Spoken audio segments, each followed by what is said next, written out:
Hello friends, நம்ம இன்றைக்கி டேஸ்டியான மட்டன் கிரேவி எப்படி செய்யுது அப்படின்னு பார்க்கலாம். அதுக்கு முதல்ல மசாலா ரெடி பண்ணிக்கலாம். அதுக்கு ஒரு மிக்ஸி ஜாரில் 10 சின்ன வெங்காயம் சேர்த்துக்கலாம்.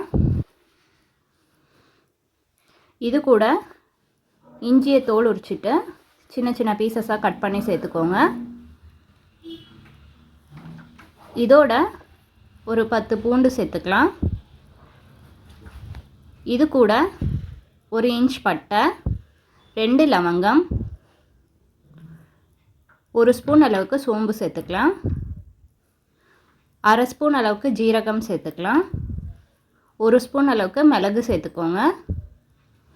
சேர்த்துட்டு இது கூட கொஞ்சமாக தண்ணி சேர்த்து நல்லா நைஸாக பேஸ்ட் மாதிரி அரைச்சி எடுத்துக்கலாம்.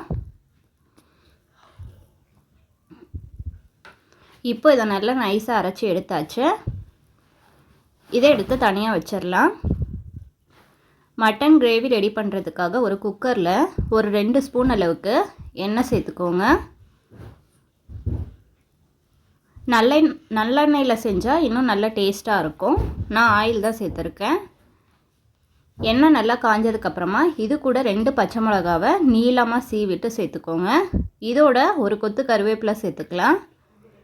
இது கூட சின்ன சின்னதாக கட் பண்ண ஒரு தக்காளியை சேர்த்துக்கோங்க. ஏன்னா வெங்காயத்தை ஆல்ரெடி நம்ம மிக்சியில் அரைச்சிட்டோம். இப்போ தக்காளியை எண்ணெயில் நல்லா வதக்கிக்கலாம்.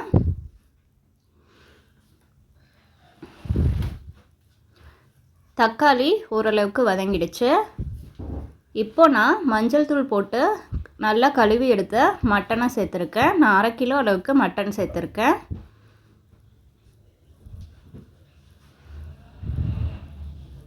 இது கூட கொஞ்சமாக மஞ்சள் தூள் சேர்த்துக்கலாம். இதோட அரைச்ச மசாலா பேஸ்ட்டையும் சேர்த்துக்கோங்க.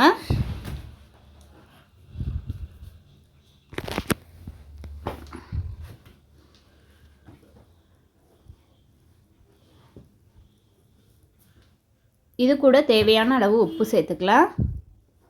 இதோட நான் வீட்டில் அரைச்ச கறி மசாலா தூள் 1 ஸ்பூன் அளவுக்கு சேர்த்துருக்கேன். இது கூட மல்லித்தூள் ஒரு 1/2 ஸ்பூன் அளவுக்கு சேர்த்துக்கலாம். இதோட மிளகாத்தூள் ஒரு 1/2 ஸ்பூன் அளவுக்கு சேர்த்துக்கோங்க. ஏன்னா ஆல்ரெடி பச்சை மிளகாய் சேர்த்துருக்கோம்.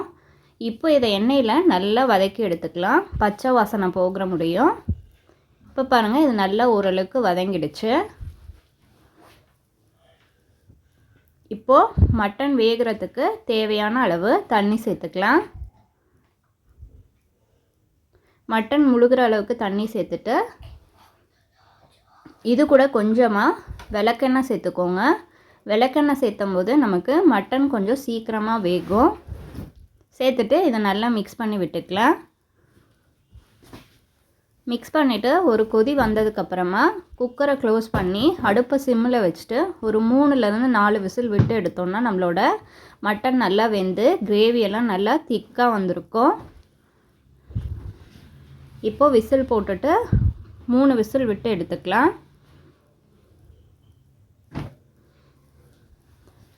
இப்போது 3 விசில் விட்டு எடுத்தாச்சு.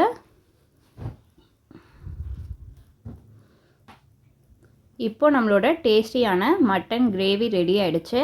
கடைசியாக மல்லித்தலையை தூவிட்டு மிக்ஸ் பண்ணி விட்டுக்கோங்க. இது நம்ம இட்லிக்கு, தோசைக்கு, சாதத்துக்கு, சப்பாத்திக்கு இது மாதிரி செஞ்சு சாப்பிடும்போது நல்ல டேஸ்ட்டாக இருக்கும். மசாலா முடிஞ்ச அளவுக்கு பார்த்து சேர்த்துக்கோங்க. தேங்க்யூ.